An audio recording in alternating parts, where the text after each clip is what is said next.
Em nome do Pai, do Filho e do Espírito Santo. Amém. Amados irmãos e irmãs, é com muita alegria que nós estamos aqui para juntos estudar e meditar o Evangelho que a Igreja nos apresenta para este domingo, em que nós celebramos os nossos fiéis defuntos. E aí tem muitas opções dentro da Igreja, dentro do próprio lecionário, para esse dia. E como eu falava no vídeo da primeira leitura, eu escolhi uma sequência específica apresentada em uma das liturgias diárias que eu acompanho.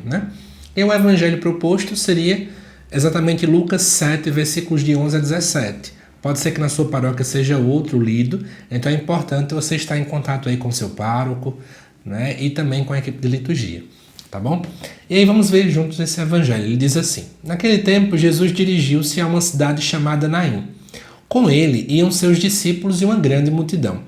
Quando chegou à porta da cidade, eis que levavam um defunto, filho único, e sua mãe era viúva. Grande multidão da cidade a acompanhava. Ao vê-la, o Senhor sentiu compaixão para com ela e lhe disse: não chores. Aproximou-se, tocou o caixão e os que o carregavam pararam. Então Jesus disse: jovem, eu te ordeno, levanta-te. O que estava morto sentou-se e começou a falar. E Jesus o entregou à sua mãe. Todos ficaram com muito medo e glorificavam a Deus, dizendo: um grande profeta apareceu entre nós. E Deus, então, veio visitar o seu povo. E a notícia do fato espalhou-se pela Judéia inteira e por toda a redondeza. Amados irmãos e irmãs, esse texto, então, acaba nos introduzindo aqui em uma procissão dupla. De um lado, nós temos Jesus juntamente com os seus discípulos. Por outro lado, nós estamos agora vendo a procissão da morte, porque eu tenho a procissão da vida de Jesus com os seus e a procissão da morte, que é a viúva e esse cortejo fúnebre. Então, de algum modo, aparece aqui também a ideia da grande multidão que estava, que é justamente para também simbolizar, de algum modo, a grande humanidade que está em torno de Jesus Cristo. Temos aqui o encontro das duas multidões, o encontro entre a vida e a morte.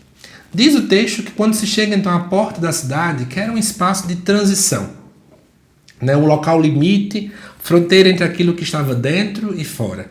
E pensando nesse contexto entre vida e morte, seria entre a vida e então a sepultura. De repente, estão levando ali um defunto, filho único, e sua mãe, que era viúva. É interessante ver que essa mulher é duplamente vulnerável. Era viúva, que já era um aspecto de alguém que estava ali à margem da sociedade naquele momento, e agora também sem filho. Então ela tinha aqui, perda econômica por ser viúva, perda social também e afetiva agora com essa perda do filho, E aí ela perde a única proteção e de sua continuidade familiar, que é esse filho único que ela tem. É interessante ver dois contrastes que o Evangelho nos apresenta. De um lado, eu tenho muita gente que acompanhava aquela mulher. E do outro lado, o filho único. Então aquela mulher, embora com muita gente ao seu redor, ela vive um grande vazio. Pensando no povo de modo geral, podemos pensar que a humanidade toda, quando está sem Cristo, é como uma viúva sem filho, desamparada e caminhando para a morte. Mas no versículo 13 diz que Jesus vê aquela mulher e ao ver sentiu compaixão, encheu-se de compaixão no grego, que vai dizer, em outras palavras, que indica uma comoção profunda nas entranhas, um sentimento visceral de dentro para com essa mulher. Jesus não age apenas com racionalidade, mas sim com empatia, e uma empatia não qualquer, mas uma empatia divina. E aí ele chega para ela e fala: não chores. Isso aqui é um grande convite à esperança. Jesus, que vem como um grande mestre para trazer esperança aos nossos corações. Ele não nega a dor. Ele sabe a dor que ela está passando. Mas ele meio que pede para ela: tenha ânimo, tenha esperança, mesmo em meio a tudo isso.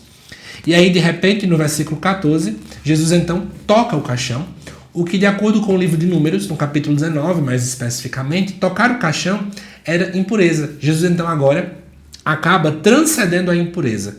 Aquele que é puro toca aquilo que é impuro e, portanto, transforma aquilo que é impuro.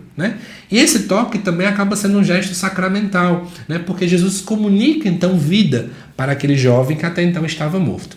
E ele fala: levanta-te. É o mesmo verbo em grego usado para a expressão ele ressuscitou.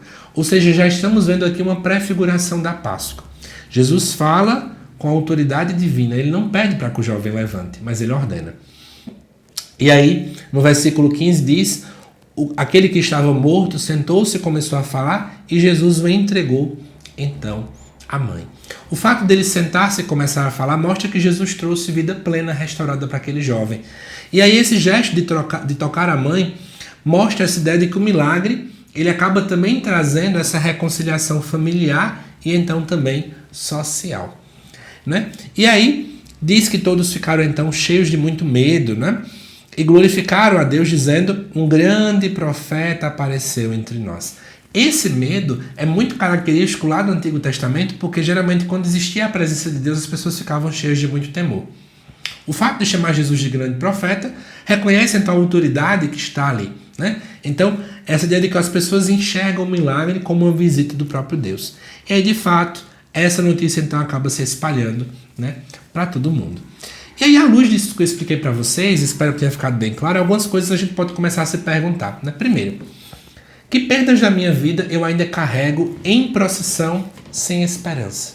Né? Muitas vezes a gente não teve um filho que a gente perdeu. Eu não sou pai, então não tem como ter um filho nesse mesmo contexto do Evangelho, mas existem perdas de nossa vida que a gente está exatamente como essa mulher. Então eu estou em procissão, sem muita esperança, somente a chorar. Quando e onde eu experimento a compaixão de Cristo que também me diz: não chores? Será que eu tenho experimentado esse mesmo clamor de Jesus dizendo: José Lucas, tem esperança. José Lucas, não chores. Né? Será também que eu tenho deixado com que Jesus toque aquilo que eu considero morto? Às vezes, aquilo que está morto na gente são as nossas feridas, as nossas culpas, as nossas relações, os nossos sonhos. Né? E aí, quer queira, quer não, esse texto acaba nos trazendo várias dimensões. Aí eu anotei algumas dimensões aqui para nos ajudar. No ponto de vista existencial, a gente vai vendo que a fé cristã, ela não vai dizer que a dor não existe. Jesus olhou para a dor daquela mulher, mas a gente vai entendendo como que a dor não tem a última palavra. A mesma coisa vale para a morte. A morte não tem a última palavra. Do ponto de vista também social, podemos olhar para esse texto e pensar que existem muitas viúvas de Naim também ainda hoje. E nós, enquanto igreja, somos chamados a ser como Jesus, que toca diante dessas situações, né? Para tirar as pessoas do sepulcro da exclusão. Do ponto de vista também eclesial, nós somos chamados, enquanto igreja, a ser um lugar onde todos aqueles também que estão em luto, os enlutados, encontrarão consolo e solidariedade, especialmente no contexto eucarístico. O grande banquete da Eucaristia é preciso existir para dar ânimo também ao povo que está nesse processo de luto. E também esse milagre antecipa aí a ressurreição pascal. Então a gente pode entender aqui que a compaixão de Deus não se limita apenas aqui e agora, mas ela atinge, né, a dinâmica da vida plena, a vida eterna.